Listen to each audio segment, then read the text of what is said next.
Muchísimas gracias, especialmente a los organizadores. En primer lugar, por la iniciativa y, en segundo lugar, por contar conmigo para esta iniciativa.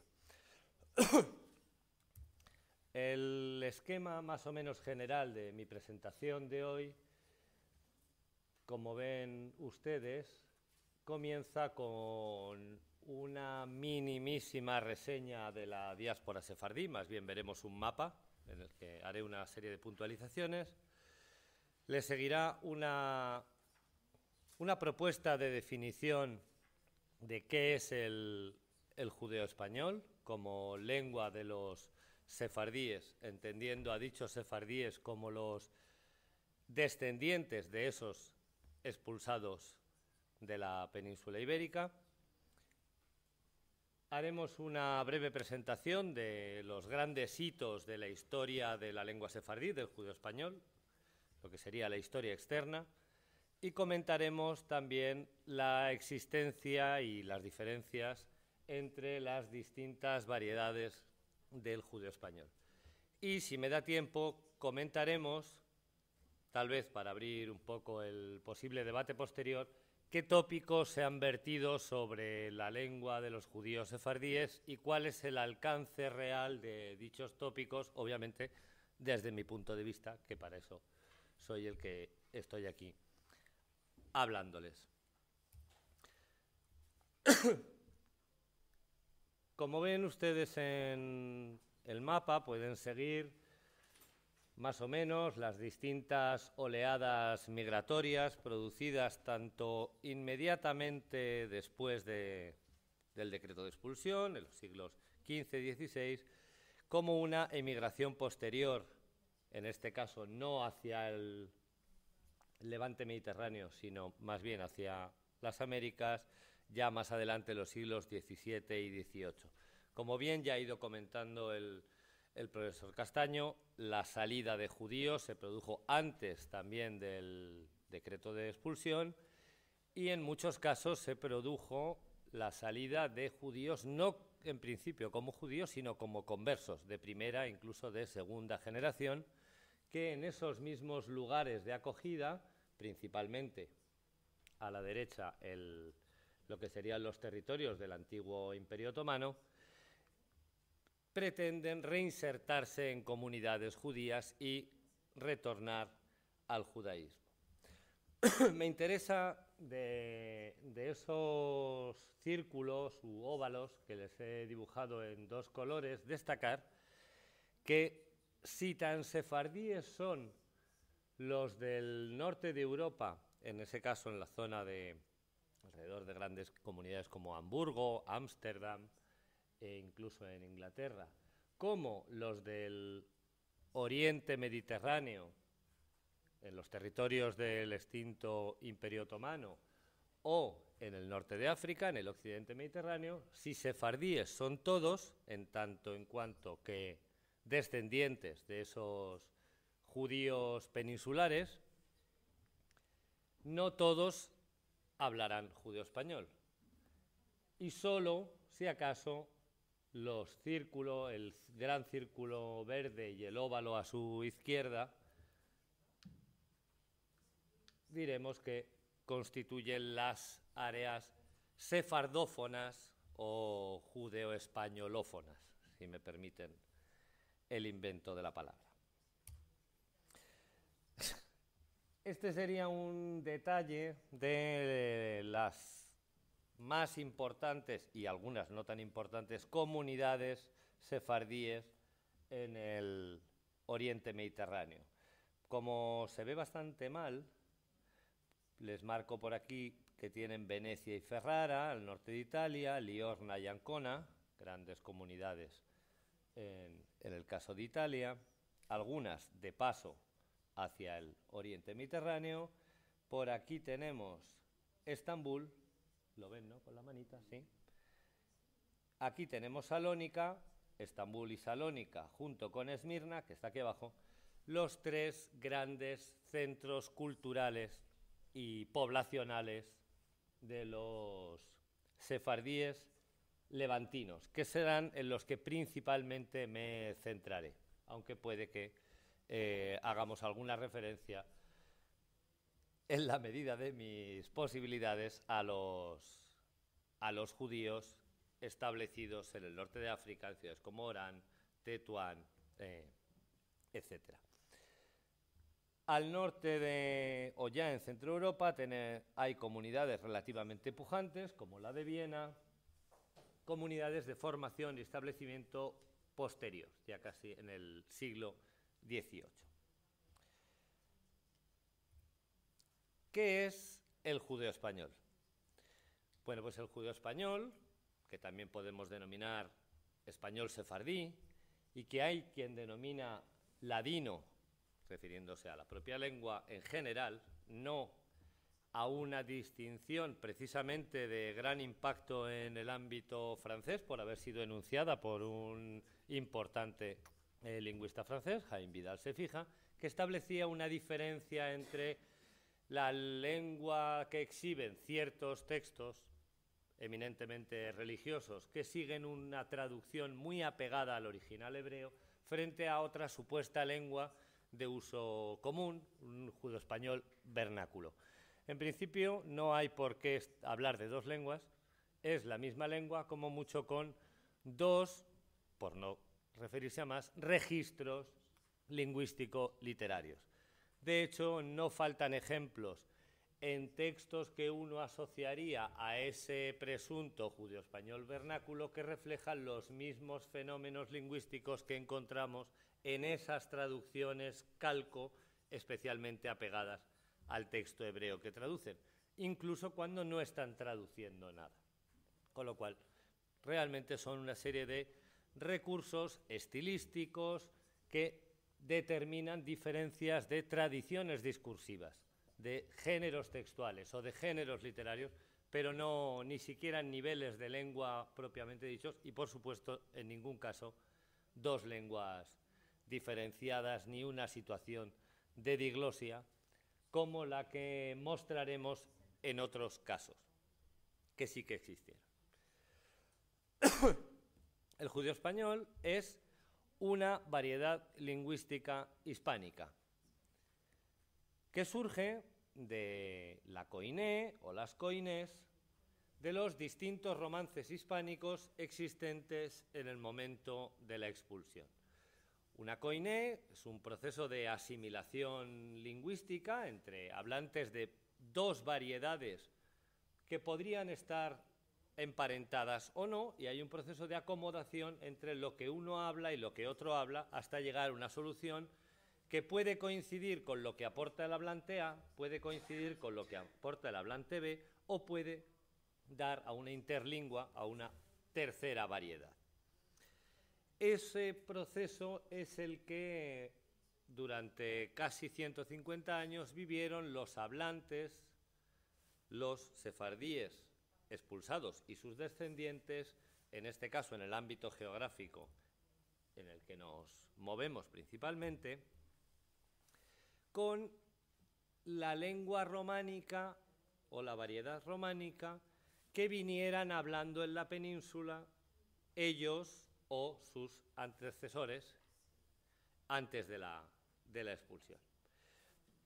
Ahora bien, si tenemos en cuenta, por un lado, la pujanza del castellano desde el punto de vista lingüístico en esa época final del siglo XV, ya dentro de la propia península. El proceso de expansión del castellano, no solo dentro de como lengua más o menos uniforme dentro de la corona de Castilla, sino comiendo terreno y ámbitos a otros romances peninsulares, como el gallego-portugués o el navarro-aragonés, menos al catalán, pero contendiendo con todas ellas, sino venciéndolos, porque adquiere la condición de lengua de prestigio dentro de la propia península ibérica. Y si tenemos en cuenta, como ha explicado Javier, que prácticamente el 70% de los judíos peninsulares en esa última fase, en ese último siglo de la Edad Media o primero de la Edad Moderna, estaban en territorios castellanos, es lógico entender que el resultado, incluso tras el proceso de acomodación lingüística o de coinización, será de base eminentemente castellano. Ahora bien, un castellano que también destacará por una especial raigambre popular. ¿Qué quiere esto decir? Que no necesariamente las soluciones lingüísticas que estuvieran triunfando en la alta literatura romance, alta e incipiente literatura romance, en un momento en el que estamos hablando de español preclásico, el propio español de base castellana se está conformando en el momento de la salida de los judíos de la península. Esas soluciones que acabarán triunfando en la koiné judeo-española no necesariamente van a coincidir con las que acabaron triunfando en el caso peninsular. Pero unas y otras existían ya antes de la expulsión y continuaron existiendo después de la expulsión. Y de hecho hay soluciones que podrían pasar por normativas en judeo-español, si se puede hablar de alguna manera de norma lingüística judeo-española.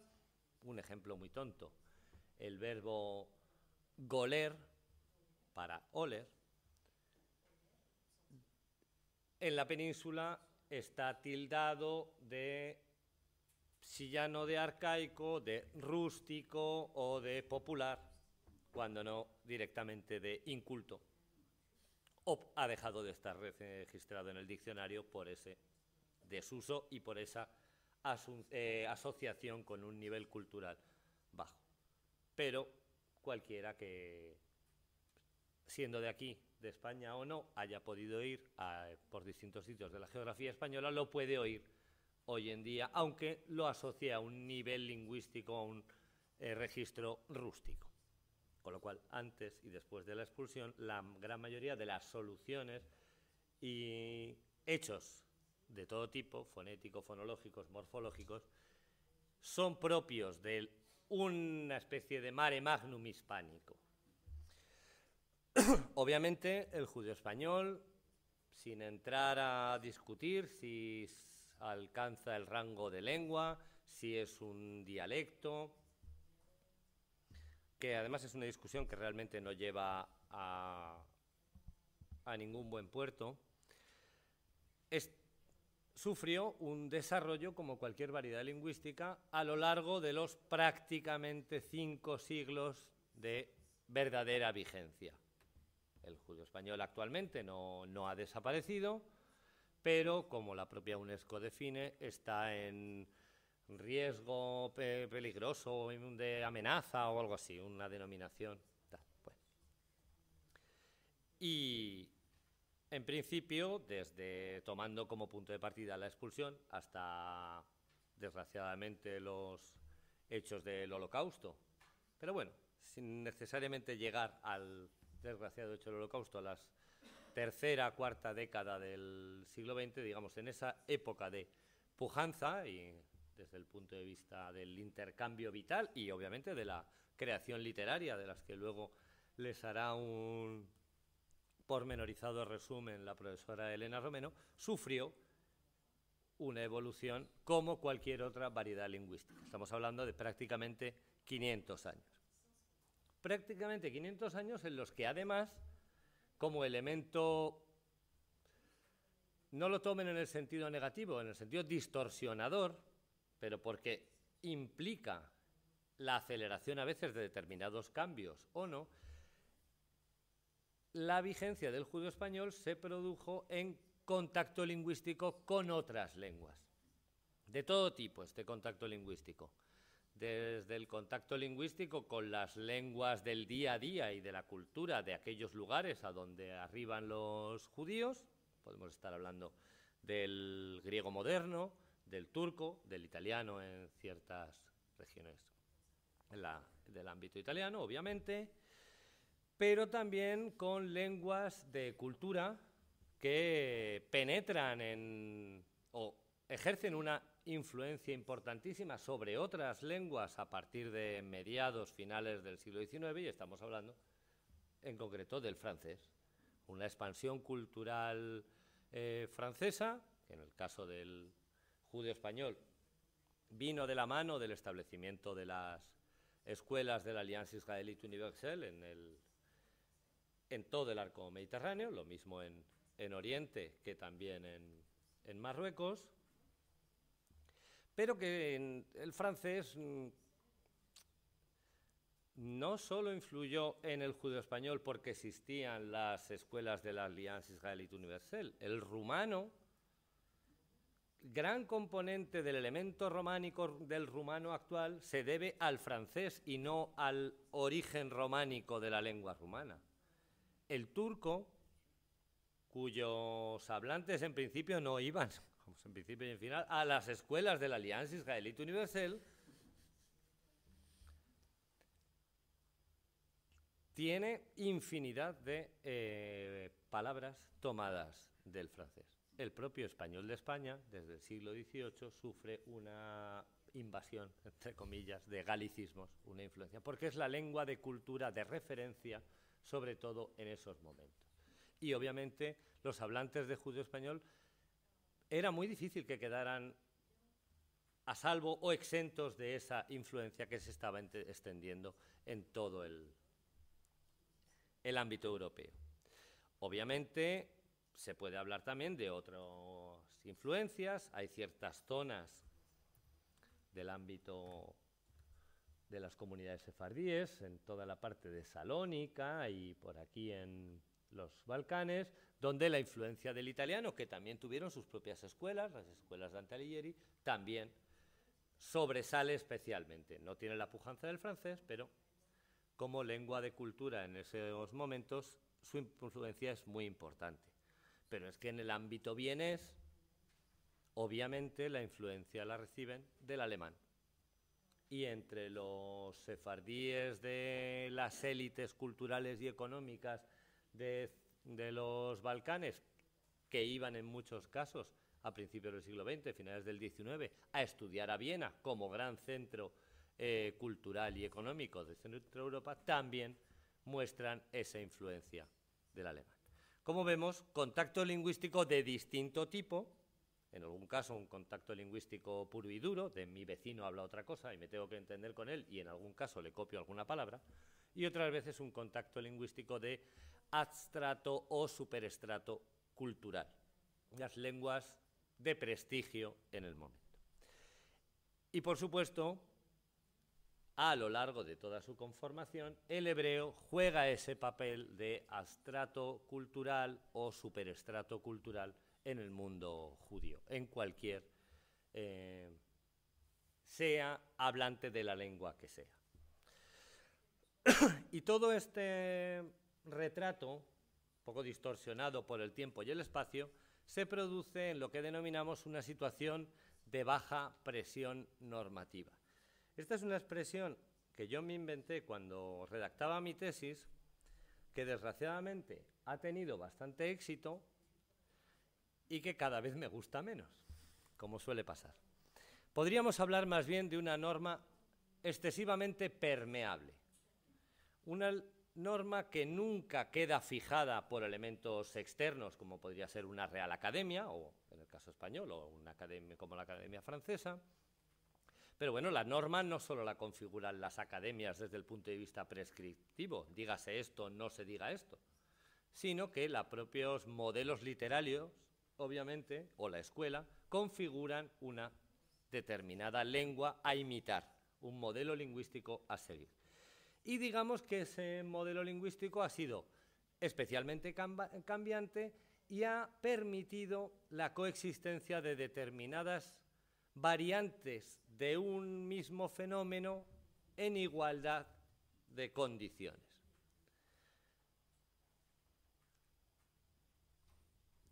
Cuando lleguemos a un fenómeno archiconocido del ámbito sefardófono, como puede ser la metátesis del grupo RD por DR, cuerda, cuedra, perder, pedrer, que se da prácticamente en todos los lexemas, luego vas a los textos Y te sorprende hasta cierto punto que en la misma página, en el mismo párrafo, y si se da la circunstancia en la misma línea, puedas encontrarte cuerda y cuedra.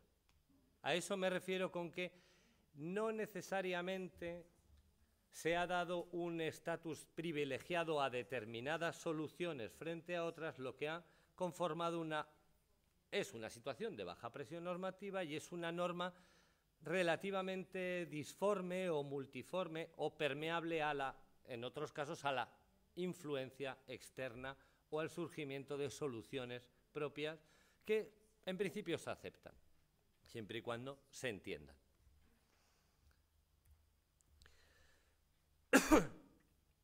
Si estableciéramos una línea cronológica con todos los problemas que obviamente ello conlleva, hablando de esos 5 siglos, desde el decreto de expulsión en 1492 y poniendo como límite 1940, podemos distinguir 3 grandes etapas.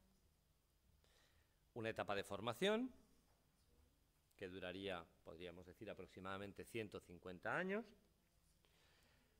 Una etapa de cierta estabilidad lingüística, que podemos denominar judeo-español castizo y que iría desde mediados del siglo XVII hasta mediados del siglo XIX. Podríamos ahí afinar con 1863 el establecimiento de la Alianza Israelí, la primera escuela de la Alianza en Salónica, pero bueno, no me interesa aquí el año, el mes ni la hora concretos, sino más bien mostrar esas distintas etapas y luego un neojudeo español que yo doy por finiquitado en 1940, pero que seguiría hasta nuestros días. Y cada minuto que siga yo hablando, continúa. De estas 3 etapas, en las que la profesora Elena Romero les mostrará los distintos géneros literarios cultivados principalmente y que, en cierto modo, estas etapas lingüísticas van asociadas a la adopción de determinados géneros literarios, o si no necesariamente a la adopción de géneros extranjeros, que la hubo, y lo verán ustedes esta tarde, a la pujanza o al triunfo de determinados modelos textuales, modelos literarios y, por tanto, modelos lingüísticos. Me interesa destacar algo que es relativamente llamativo dentro de los procesos de formación de lenguas, y es esa etapa de formación que es más larga de lo habitual. Los procesos de coinización clásicos hablan de 2, 3 generaciones, estaríamos hablando de 75, 90 años en los que ese intercambio de variedades lingüísticas aportadas por distintos hablantes van acomodándose y dando lugar a la lengua meta. Y que en el caso del judeo español, pues como ven, estamos hablando prácticamente de 150 años. ¿Por qué? Pues obviamente no lo sabemos. Pero sí podemos intuir 2 elementos que debieron contribuir a que ese proceso de formación fuera un poco más largo de la cuenta. De uno ya ha hablado el profesor Castaño, y es el goteo, por así decirlo, de judíos que en un momento dado se convirtieron y quedaron en la península, pero que van saliendo progresivamente durante todo el siglo XVI y prácticamente hasta mediados del siglo XVII para reincorporarse al mundo judío en comunidades sefardíes con las que tenían en principio, pues claro, es el nexo de unión. Claro, judíos que iban aportando un nuevo romance hispánico. ¿Qué nuevo romance hispánico? El surgido del propio proceso de coinización dado en la península. Ya van aportando soluciones lingüísticas de las que habían o estaban triunfando en la península en esos momentos. O sea, aportan español clásico o los incipientes del español clásico. Lo cual si no necesariamente tiene por qué, no es que retrase nada en el sentido negativo del término, pero es otra variante más a tener en cuenta. Y a la hora de conformar, ¿cuál ha de triunfar? Inconscientemente, obviamente, no hay un cónclave para decir esto lo vamos a decir como lo dices tú, esto lo vamos a decir como lo dices tú. Y otro elemento que no ha salido, y es probablemente también el menos difícil de aprehender, que es qué influencia pudieron tener los judíos que ya existían en el ámbito del Imperio Otomano y que en muchos casos acabaron hispanizándose lingüísticamente. En el Imperio Otomano había los llamados judíos romaniotas, que venían desde el Imperio Bizantino previo, de habla griega. Y había también judíos de origen centroeuropeo, askenazíes. Pues tanto unos como otros, o en el caso de los askenazíes más y en el caso de los romaniotas menos, se encuentran con que pasan de ser la minoría a la minoría de la minoría, porque de pronto vienen bastantes judíos como ellos, pero no hablan lo mismo que ellos. Y además, por distintas circunstancias, adquieren un papel relevante en el ámbito político y económico otomano, con lo cual pasan a formar parte de las élites que a lo mejor ellos ocupaban o directamente no ocupaban. Sus usos lingüísticos son un modelo a seguir y muchos se hispanizan. Se hispanizan, ¿no? Se judeoespañolizan desde el punto de vista lingüístico. Eso retrasa también el proceso de conformación de una única norma, por muy multiforme que sea, porque tienes hablantes que además ya no aportan variedades, una variedad románica en sí misma, o una variedad románica hispánica, que no estaban obviamente tan alejadas, sino tienen que acomodarse a esos nuevos usos lingüísticos.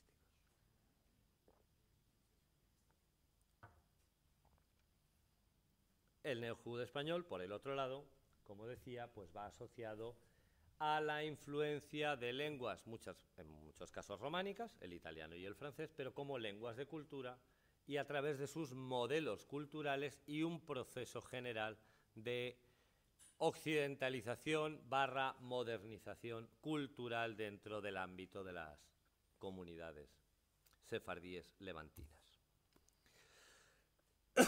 Pasemos a comentar brevemente este diagrama, o este cuadro más bien, es un diagrama, para señalar los distintos diasistemas lingüísticos medievales. ¿Qué es un diasistema? Siempre se puede hablar, lengua, sistema lingüístico. Bueno, un diasistema establece la existencia de al menos dos lenguas en las que una de ellas es la lengua de prestigio y otra la lengua no prestigiosa. Lengua de prestigio que tiene su mayor manifestación en la literatura en el sentido más amplio del término. Tienes la lengua de cultura en la que se produce literatura, frente a la de habla común, al vernáculo. Eso sí es una situación de diglosia, y esa situación de diglosia es de sobra conocido que existía en época medieval en la península ibérica. Una península ibérica en la que ahí tenemos por un lado los judíos y por otro los cristianos, para ver cuáles serían sus modelos lingüísticos en cada caso, y separado lo que sería al-Ándalus de los reinos cristianos que además van ganando terreno con el avanzar de la Edad Media. Los judíos de al-Ándalus, en principio, pues su lengua de cultura, su lengua literaria, es el árabe o el hebreo, y su lengua del día a día sería el árabe hispánico coloquial. Frente a los judíos que antes de o hasta el siglo XIII están en reinos cristianos, van pasando, podrían tener el árabe y el hebreo como lenguas de cultura, pero el romance y en menor medida el árabe coloquial como lengua vernácula. frente a los cristianos, que tendrían el latín como lengua de cultura y el romance como vernáculo. Romance que podríamos añadir romances, obviamente, cada uno el suyo. A medida que avanza la Edad Media, con lo cual también el territorio de los reinos cristianos es mayor, poco a poco, ¿no?, que el de Al-Ándalus, o de lo que va quedando de Al-Ándalus, tenemos que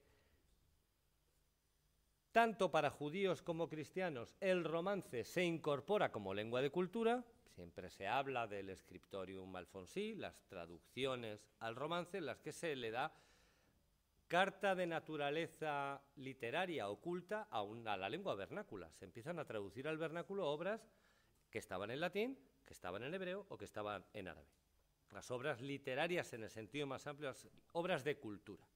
De ahí que tengamos ya encima de la barra el romance compartido por judíos y cristianos. En el caso de los judíos continúa estando el hebreo como lengua de cultura y ahora ya menos el árabe. Y en el caso de los cristianos se empiezan a producir o traducir o producir en forma de traducción obras en romance y continúan produciéndose obras en latín que van a seguir pues, prácticamente hasta hoy en día, si quisiéramos. Las encíclicas del Papa siguen siendo en latín. No es muy representativo como volumen de producción literaria, pero hasta nuestros días. Y en el ámbito vernáculo, que realmente, como he dicho, es el que dará origen al final a la variedad sefardí, al judeo español, ya tenemos también el romance como elemento fundamental del habla de judíos y cristianos en los reinos peninsulares, en los reinos cristianos peninsulares. Eso nos lleva a concluir, no tanto a mí, que he estudiado menos esta época, pero a los especialistas, dos cosas. Que hay una ausencia, o más bien que no hay una norma o variedad suprarregional judía. Los judíos de Castilla hablan más o menos como los cristianos de Castilla y los judíos de Aragón o de Cataluña, por irnos al extremo de la corona de Aragón, con otra lengua todavía pujante entonces, hablan como los cristianos de esa misma zona. Y tendrán los mismos problemas de intercomunicación que tengan los cristianos, que en el fondo tampoco eran tantos porque ya hemos comentado esa pujanza o expansión del propio castellano, no solo de la corona de Castilla o del reino de Castilla, sino el propio castellano como lengua de cultura, por ejemplo, en Navarra, muchísimo antes de la anexión. Sí, tal vez fruto de ese viaje que vemos lingüístico de los judíos y seguramente asociado a ese viaje que ha comentado Javier de migración sur-norte y luego este-oeste, hay ciertas diferencias o puntuales diferencias entre el habla de cristianos y judíos. En el caso de los hebraísmos, no digo que no merezca explicación, pero parece muy lógico, desde el punto de vista que en aspectos organizativos, religiosos, o sea, religioso en el mundo judío tradicional es todo, o todo puede estar influido por la religión, el hecho de que desde el punto de vista del léxico se utilizan determinadas palabras parece connatural, y connatural a los judíos y privativo de los judíos frente a los cristianos, que obviamente no tenían ese modelo de denominaciones como referencia. No hay más que ver el texto que les ha dado Javier, el de las Takanot, sería uno de los más marcados, ¿no? El texto está en romance, en principio, pero aparte de determinados casos de cambio de código, hay sobre todo multitud de hebraísmos. Pero es que, si no he entendido mal, también es un texto de judíos el número 1. Y aquí veo muy pocos hebraísmos. Y sin embargo sí veo aragonesismos, y veo dereito frente a la solución derecho, que sería la castellana. En esa misma línea el 500, sobre el modelo del 5, que sería como el 500, para decir 500, que es menos latina, es una formación, una creación, pero que viene a coincidir más con el modelo catalán, por ejemplo. Y esto está en Romance, un texto de judíos. O sea que me ha venido de maravilla los textos, ni que los hubiéramos elegido. Pues ya has visto que me los he leído. Hay otras diferencias en el léxico que van más allá de la presencia o no de hebraísmos. Hay más presencia de arabismos, por ejemplo, y eso es lo que asocio a ese viaje lingüístico. La utilización de palabras típicas que han llegado hasta el judeo español de nuestros días, como jasino para enfermo, están en el diccionario de la Real Academia y tal vez en algún sitio de España tengan algún uso, la forma hacino, en este caso actual. Pero digamos que era más propia del habla de judíos que en el textos de cristianos.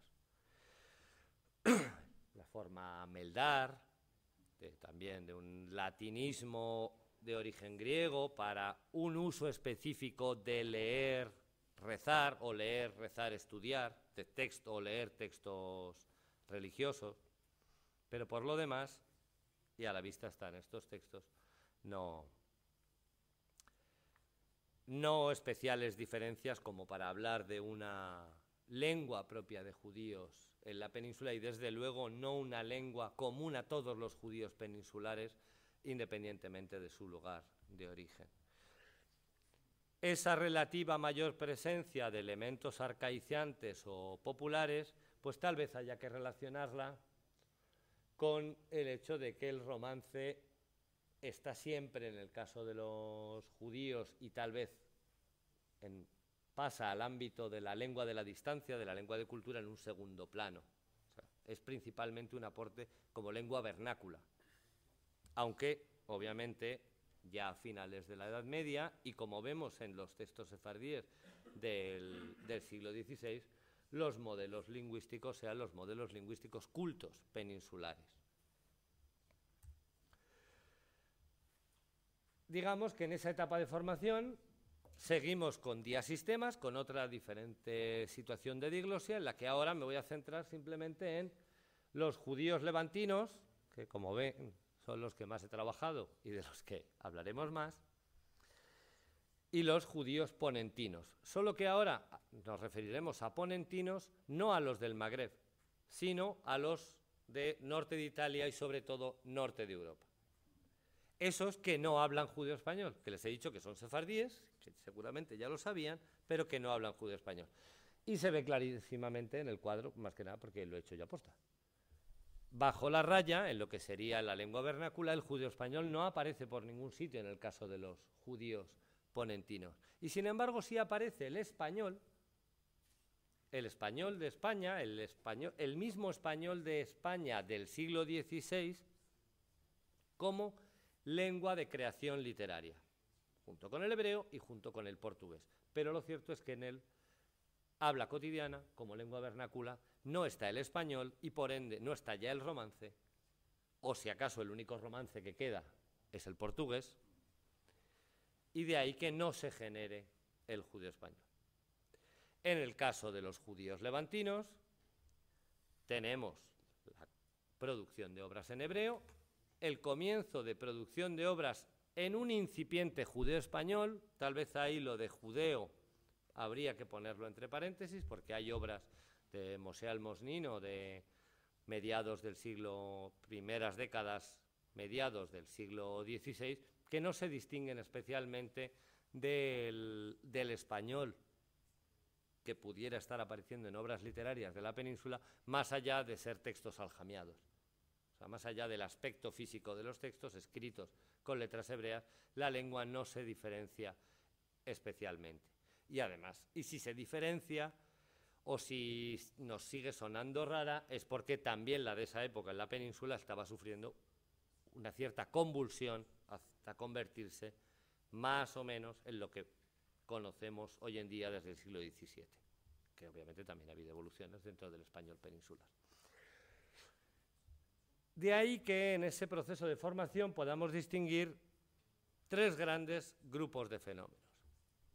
Hay fenómenos de distribución casi general, la vacilación en el timbre vocálico, si suena E o I, viver o beber, o vivir y vivir, esas alternancias típicas del español medieval o de los romances peninsulares se siguen dando en los textos sefardíes de esta época. Tenemos la tendencia a la hipo-hiperdiptongación. Si hemos hablado del goler, al lado podemos tener hueler, formado sobre el huelo, hueles, pues un infinitivo analógico. Tendremos los fenómenos de inestabilidad articulatoria de las prepalatales she y je, que aparecen reflejadas en el diálogo de la lengua de Valdés, un texto, en principio, asociado a la norma preclásica peninsular, no a la sefardí.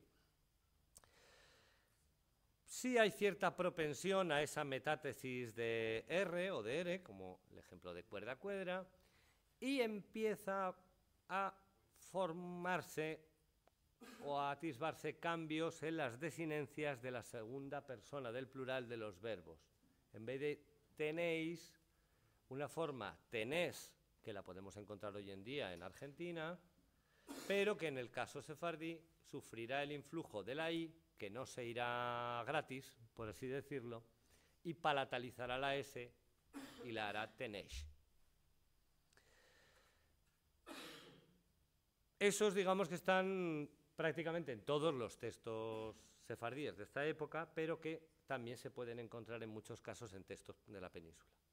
Luego hay otros fenómenos que aquí, en esta época, en textos sefardíes encontraremos en menor medida, pero que acabarán imponiéndose ya en el siglo XVIII, que además, como verán, es el momento de eclosión o de inicio y pujanza de la literatura en judeo-español.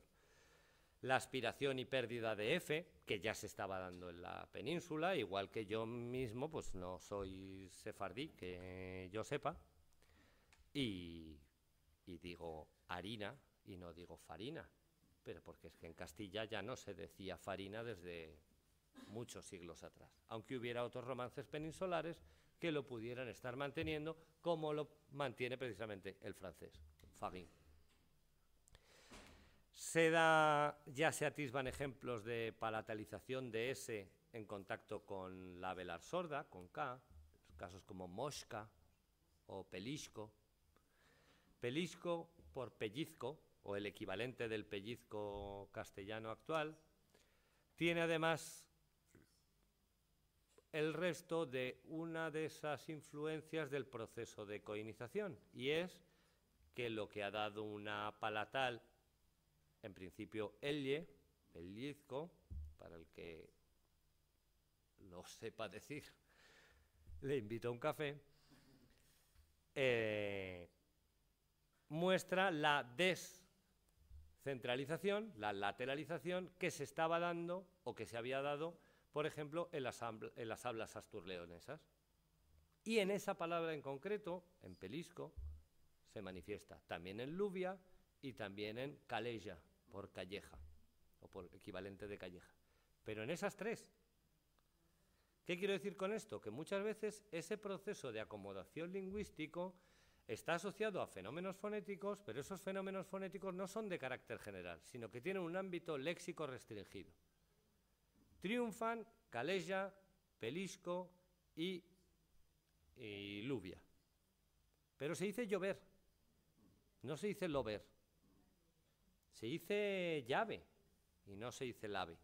Luego, no triunfa el fenómeno fonético de la descentralización de las palatales, sino en esta y esta palabra se opta por la que aportaran en gran o poca medida, lo ignoro, los hablantes de variedades occidentales de romance peninsular en el momento del proceso de coinización. Tenemos casos de epéntesis nasal, mucho en lugar de mucho.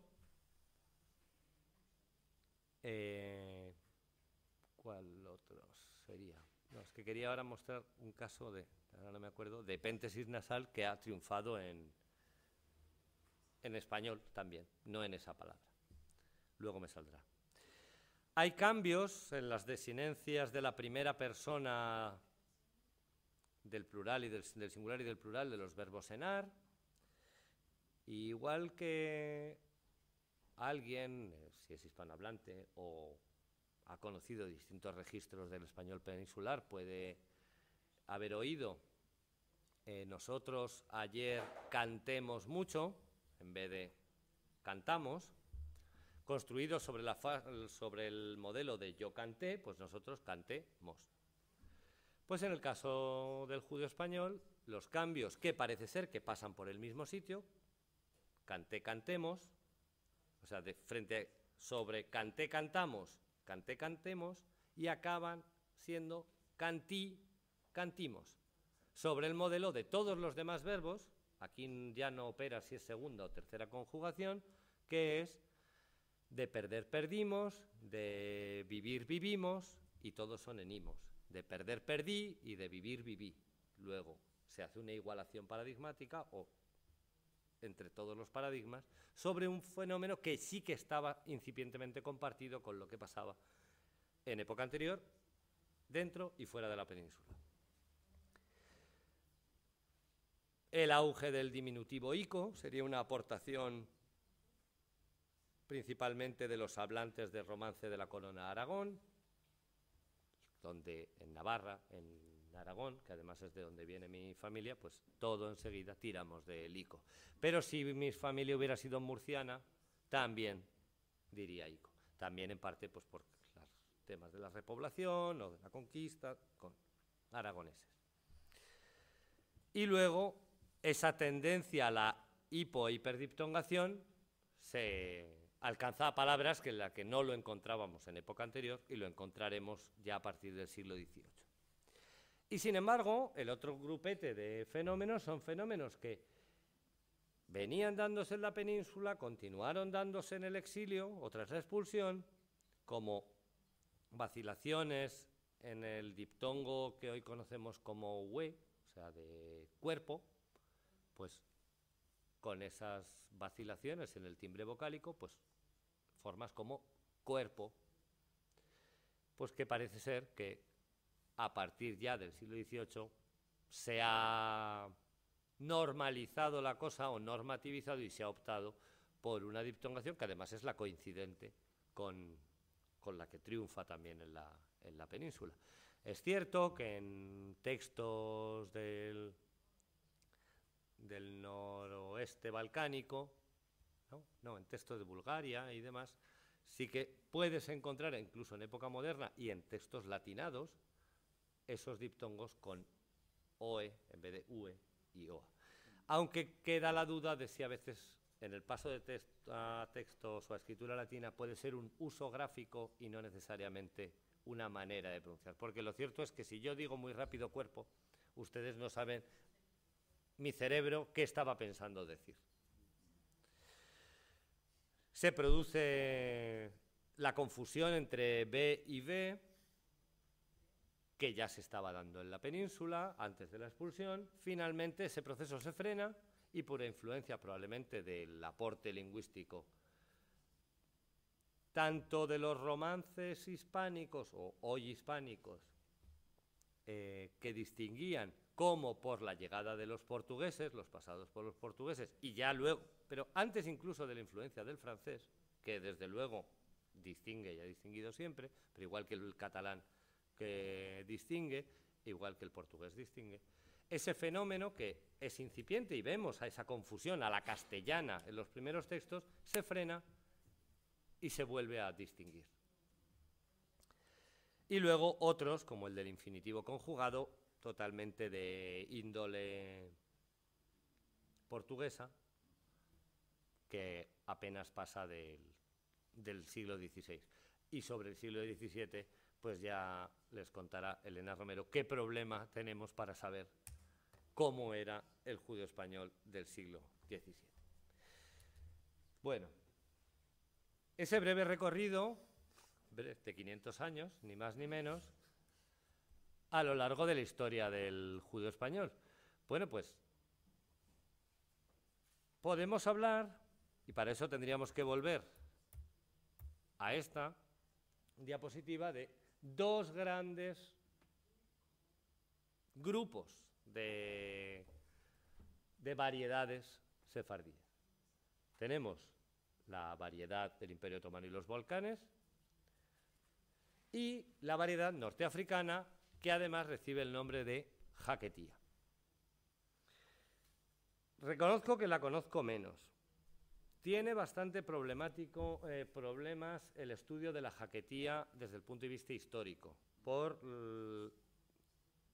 si no me equivoco, la ausencia de centros editoriales, aunque sí, a través de textos manuscritos. La relación del...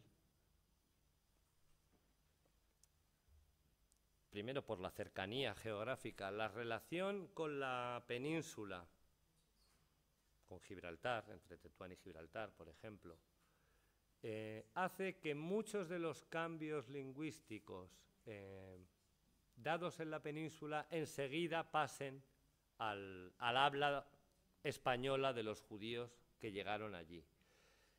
Es innegable la influencia del componente árabe en la formación de palabras. Es lo que mejor se ha estudiado desde mi punto de vista de la jaquetía, las creaciones léxicas de base hebraica y arábiga con sufijos hispánicos. Obviamente, el fenómeno es paralelo a lo que sucede en Levante con el turco, pues en otro caso con el árabe, con la lengua ambiente. Los contactos, ya digo, comerciales y además desde las guerras coloniales españolas a mediados de, no sé, de 1857. Sí, desde el 57 me parece que es la primera de las guerras de Marruecos o algo así. Sí, la llegada de las tropas hace que, por un lado, se establece un contacto, porque para ellos es sorprendente, o hay un redescubrimiento de... Aquí hay españoles, aquí hay gente que habla español. Entonces, ese intercambio también ha modulado el judeo español de Marruecos. Un judeo español que, en cualquier caso, está más cercano a las hablas andaluzas o a las variedades de castellano de Andalucía, porque es seseante de la misma manera, que a otro. ¿De acuerdo?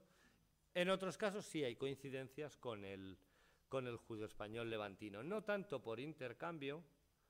De hecho, Elena Romero les puede contar casos de reediciones de textos producidos por unos rabinos del norte de Marruecos, que para su distribución en Oriente hay sustituciones léxicas y de todo tipo, porque se ve que del todo no se entendían o se acercan lingüísticamente, se preparan, se actualizan para sus nuevos receptores.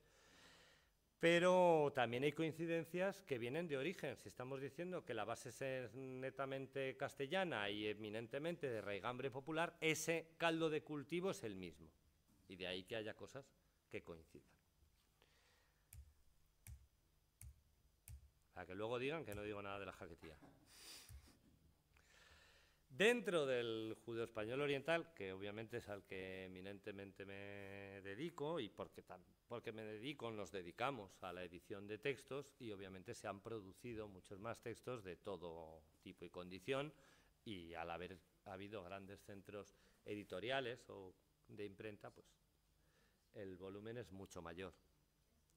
Sí se pueden distinguir subáreas lingüísticas dentro del judeo español, con toda la problemática que se desprende y que entiendo que comprenderán inmediatamente, de intentar trazar fronteras geográficas cuando acabamos de establecer fronteras históricas o intentar establecer fronteras históricas.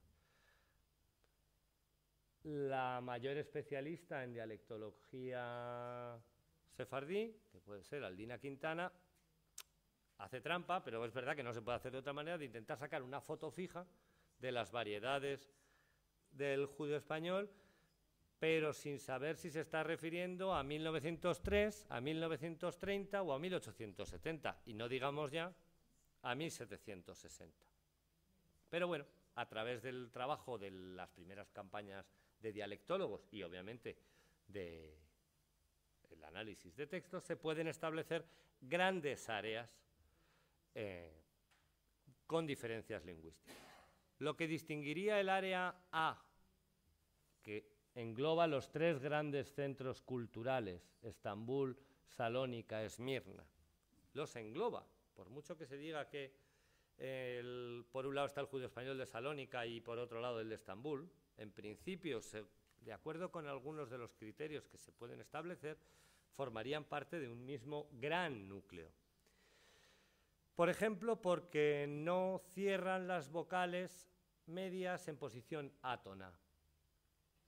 ¿Qué quiere esto decir? Pues que perro es perro y no perru, cosa asociada a la influencia portuguesa, a la influencia asturiana y al propio triunfo entre esos hablantes de ahí. Sí que se da, con carácter general, esa metátesis del grupo RD-ADR, que en principio en la zona B, de la que, dicho sea de paso, hay muchos menos hablantes en la zona B, hay muchísimos menos textos de la zona B. Incluso podríamos, si nos pusiéramos exquisitos y habláramos de habla rústica dentro del judío español, a mí me da la impresión de que determinadas soluciones de la zona B podrían parecer rústicas o incultas si efectivamente existiera una norma sefardí, un modelo de referencia. Tal. ¿Por qué digo esto? Porque hay textos, creo que se ha marchado Katia, que haya estudiado perfectamente en el Meshek Betí, del rabino sefardí de Sarajevo, una zona en la que en principio no se produce esa metátesis, pero que en sus textos sí muestra la metátesis. Casos esos de cuedra por cuerda y demás. ¿Por qué? Pues porque como modelo lingüístico de referencia para, sobre todo en determinado tipo de textos, esos fenómenos que emanan de Estambul, Salónica y Esmirna son los modelos lingüísticos a seguir. E incluso en un área en la que los dialectólogos, cuando luego han ido a hacer encuesta de campo, o en otros textos que no tienen esas altas miras de un comentario o de normativa rabínica, afloran. 2 minutos. Tengo 6. Se mantiene en un mantenimiento precario la oposición entre las vibrantes R, vibrante múltiple, y R, vibrante simple. A veces solo en determinadas palabras, pera, perra. A veces otras palabras no porque establezcan una diferencia, guerra. Ahí ha podido influir también el cognado francés correspondiente. A veces incluso para la recuperación o el deshacimiento de metátesis, por ejemplo, el que una palabra como perdón sea tradicionalmente en judío español pedrón y a partir de cierta época volvamos a encontrar pujante perdón, es culpa del pardon del francés. Lo que pasa es que realmente recupera una solución propia del judío español, con lo cual no es un préstamo del francés.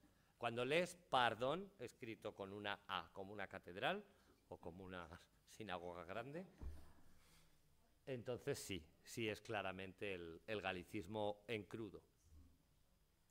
Y también destaca esta gran zona por la ausencia de fonemas dentales africanos, tse y tze, que en algún caso por influencia del alemán no queda claro si, por ejemplo, formas como príncipe, que se pueden encontrar en textos de Sarajevo o ya no digamos de Viena, sobre la forma castellana, porque en alemán no se dice príncipe, sino Prinz, sino ese híbrido hace que se adapten o se adopten fonemas allí en las palabras equivalentes. Eso en principio no se da en el ámbito de la zona A. Con lo cual, como vemos, en principio tienen muchas más cosas en común, o grandes cosas en común, la zona A con la zona B. Ahora bien, hay un hecho muy llamativo, como puede ser el mantenimiento de F inicial, que sí se da en el área vinculada a Salónica, en la zona vinculada a Salónica, y que es muy llamativo como para marcar esa distinción, y que ha llegado en otros casos incluso a la velarización. En vez de decir fue, del verbo, allí donde obviamente también en Estambul van a decir fue, no van a decir hue, ahí no se pierde. En Salónica y de ahí hacia Bulgaria van a decir jue, como en México, por cierto, o como los mexicanos de chiste, o sea, los típicos. Lo cual obviamente no es por influjo del náhuatl, ni es porque copien los corridos mexicanos, pero muestra ese carácter hispánico del que hablaba al principio. Y simplemente esos serían los grandes temas de debate, o los tres sanbenitos, o sea que se le han colgado al judío español, como tildándolo de lengua barrida o totalmente bañada de hebraísmo, muy arcaica y muy polimórfica. Lo del hebraísmo ya he comentado que es muy relativo. Lo de la grafía es un hecho, pero escribir una lengua con una determinada grafía para mí no significa nada, o significa lo menos de todo.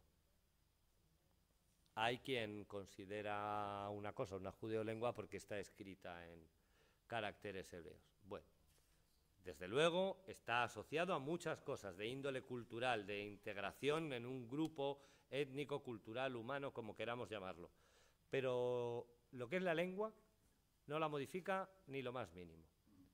En el léxico, pues ya lo hemos visto. En época preexílica, dependiendo del texto, hay muchos hebraísmos o no hay. En época después de la expulsión o postexílica pasa lo mismo. Cuando lleguen determinados géneros literarios o géneros textuales, el hebraísmo desaparecerá, porque no habrá necesidad de tirar de él, y sin embargo seguirá en otros. Y en la sintaxis habría que comentar cosas más complejas. En el caso del arcaísmo, esto sí que es una visión muy hispano-peninsular céntrica. Como siguen en algún sitio diciendo farina, es muy arcaico. Como dicen chabón o dicen illo, con fonemas que nosotros hemos perdido, es muy arcaico. Bueno, nosotros también hemos perdido la L, y ellos también, los sefardíes también. Pero nosotros, el español de España, que somos el menor número de hablantes, de distinguidores entre S y Z dentro del orbe hispanófono, pueden ser 20 millones de 500, y tomamos como normativo la distinción entre S y Z, cuando todas las demás zonas se sean, igual incluido el judío español. En ese sentido, es más moderno el judío español. En el nivel morfosintáctico otras cosas y demás. Y el polimorfismo, pues sí, eso es innegable. Es parte de la esencia del judeo español. Pero claro, decir que la esencia de una lengua es tener varias posibilidades de decir lo mismo, parece que no es una descripción muy esencialista. Pero sí, sería si acaso el más destacable o el menos mentiroso de los tres tópicos que se han vertido sobre el judeo español. Y nada, muchísimas gracias por su